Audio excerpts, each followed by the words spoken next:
청와대 비서실과 김기춘 전 비서실장이 CBS를 상대로 낸 소송에서 일부 승소하며 정정보도하라는 판결을 받았습니다.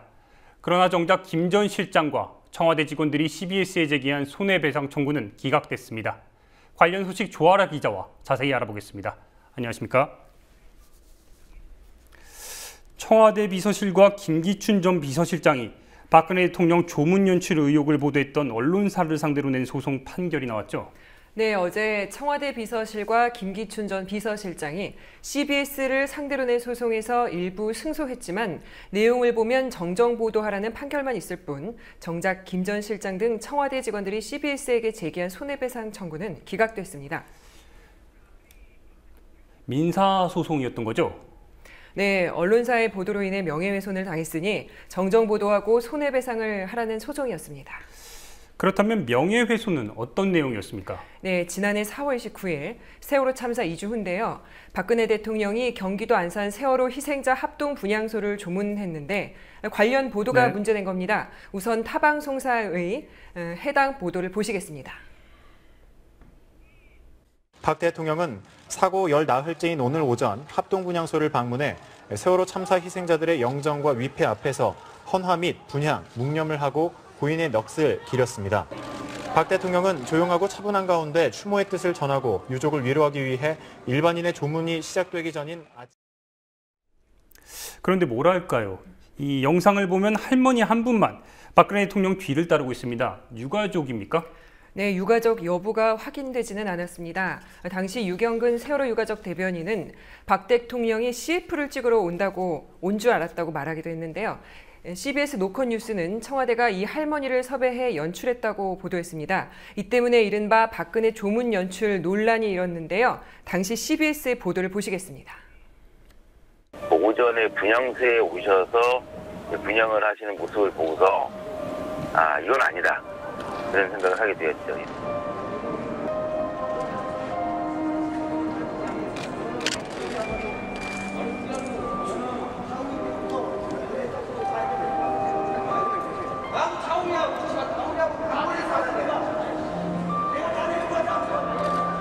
분향소 안에 어떤 할머님 한 분을 같이 대동을 하고서 분향을 하고 사진을 찍으신 걸로 알고 있는데 제가 궁금해서 저분이 어느 분이신가 하고 좀 수소문을 해봤는데 희한하게도 아는 분이 없습니다.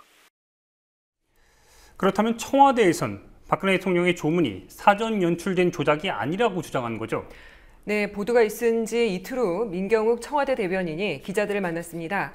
박근혜 조문 연출 의혹은 사실이 아니라고 말했는데요. 이후 김기춘 비서실장과 박준우 전 정무수석, 박동훈 전 청와자치 비서관, 그리고 대통령 비서실이 CBS를 상대로 정정보도와 함께 8천만 원을 지급하라는 소송을 제기한 겁니다. 법원은 어떤 판결을 했습니까? 네, 서울 남부지법은 CBS의 보도가 추론이나 추측에 불과할 뿐 객관적으로 확인된 사실에 근거한 것이 아니라며 정정 보도를 하라고 판결했습니다.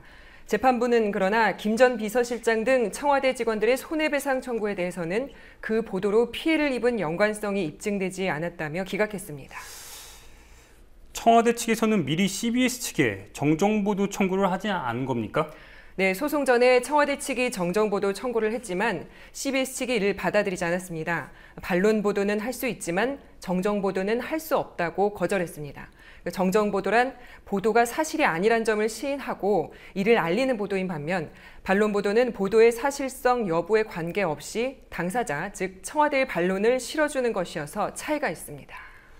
CBS 측은 현재 그러면 어떤 입장입니까? 네, CBS 보도국장의 입장을 들어보시겠습니다. 그래서 현재로서는 정정 보도를 받아들일 수 없기 때문에 이제 판결문이 송달되면은 변호사 협의해서 항소 여부를 결정하게 될 겁니다. 그럼 분명히 사실관계를 확인하고 썼기 때문에 취재원 보호 차원에서 그걸 밝히지 않았던 것뿐이고 그래서 우리 보도에 문제가 없다고 저는 보고 있기 때문에 이제 대응을 해야죠. 재판 과정에서 취재원을 밝혀야 되는 사항이 오면 그래서 현재로서는 그건 언론 윤리에 맞지 않다고 저는 개인적으로는 저는 생각하고 있어요. 다만 수위를 놓고 고민을 하고 있어요. 솔직히 말씀드리면. 그러나 이제 그거는 애당초부터 취재원을 밝힐 거면은 처음부터 밝혔지 않겠습니까? 네네. 근데 뭐 재판이 졌기 때문에 취재원을 밝힌다 그거는 바람직한 자세는 아닌 것 같아요. 하지만 수위 정도만 고민을. 그러면 현재 상황이 법원은 취재원을 밝히라고 요구를 하는데 취재 윤리 차원에서 밝히기 어려운 상황인 거죠? 네, 그렇습니다. 취재원은 곧 내부 고발자나 다름이 없는데요. 법원에서 취재원을 밝히지 않으니 보도의 신빙성이 없다고 하는 것은 내부 고발자를 보호하지 않겠다는 거나 다름이 없어 판결 내용에 무리가 있다는 분석이 나옵니다. 관련해서 배재정 새정치민주연합 의원은 현재 취재원 보호 법안을 준비하고 있는데요. 법안 통과가 이번 재판에 영향을 미칠지도 모르겠습니다. 그리고 김한균 언론노조 위원장은 대법원이 국가기관은 명예훼손 대상이 아니라는 대법원 판례를 소개하면서 정부도 국가기관이 명예훼손 대상이 아니라는 걸 알고 있다고 말했는데요. 이 같은 소송은 언론 재갈 물리기라고 비판했습니다. 네, 이번에는 다른 소식 한번 알아보겠습니다. 이명박 정부에서 청와대 교육문화수석을 지낸 박범은 전 중앙대 총장에 대한 검찰 수사가 속도를 내고 있습니다. 우선 박 전 총장이 받고 있는 혐의 내용을 한번 정리해 주시죠. 네, 박 전 총장은 2005년부터 2011년까지 중앙대 총장을 지냈고요. 이후 2년간 대통령 비서실 교육문화수석을 맡았습니다. 박 전 총장은 청와대 재직 시절 교육부 공무원과 마찰을 일으켜 왔는데요. 박 전 총장은 중앙대가 추진하는 사업을 학교 측이 원하는 대로 결정하려고 하고 교육부는 여기에 반발했던 겁니다. 박 전 총장은 교육부 반발에도 불구하고 중앙대 서울 캠퍼스와 분교인 안성 캠퍼스를 통합했는데요. 이 과정에서 교육부에 압력을 행사했다는 혐의를 받고 있습니다. 뿐만 아니라 박 전 총장은 정원 축소를 막았다는 의혹도 받고 있는데요. 2011년 중앙대가 적십자 간호대학을 인수할 뻔했습니다.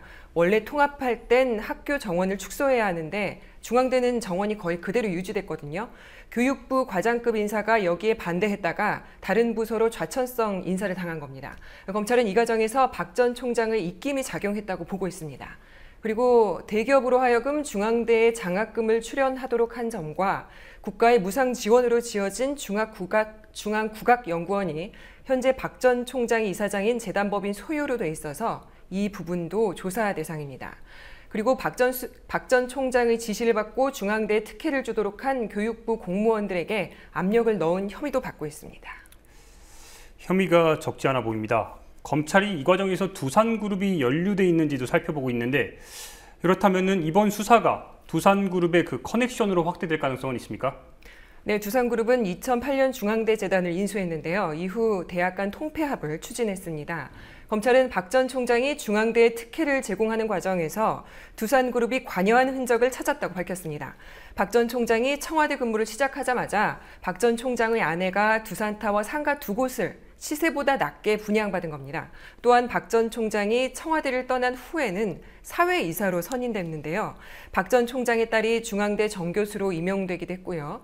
두산그룹이 박 전 총장에게 사후 보상을 해준 건 아닌지 검찰은 조사하고 있습니다. 이명박 전 대통령과 박범은 전 총장, 두 사람은 그렇다면 언제부터 알게 된 사이인 겁니까? 네, 박 전 총장은 17대 총선 당시 이명박 후보의 캠프에서 일했습니다. 중앙선거대책위원회 문화예술정책위원장을 맡았고요. 이명박 대통령 당선인 시절에는 취임준비위원장을 지내는 등 MB정부에서 중요한 역할을 했습니다. 대표적인 친MB 인사인데요. 최근 포스코건설 비자금 사건과 자원외교 비리에 대한 수사와 맞물려 MB 정부 인사들에 대한 사정이 본격화하는 모습입니다. 마지막으로 자원외교 소식 하나 더 보겠습니다. 해외 자원 개발 투자금 대부분이 이명박 정부 때 투자된 것이라고 하던데요.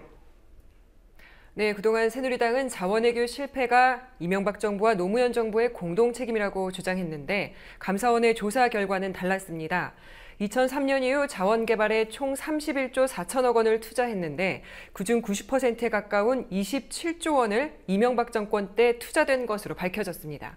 하지만 문제는 앞으로 추가해야 할 금액이 더 크다는 데 있습니다.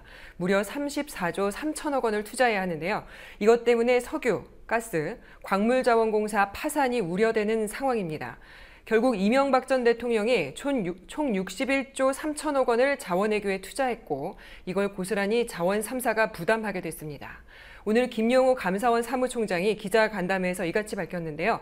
정부와 검찰이 자원외교 수사 의지가 표현된 것 아니냐는 해석이 나옵니다. 네, 조아라 기자 고생하셨습니다.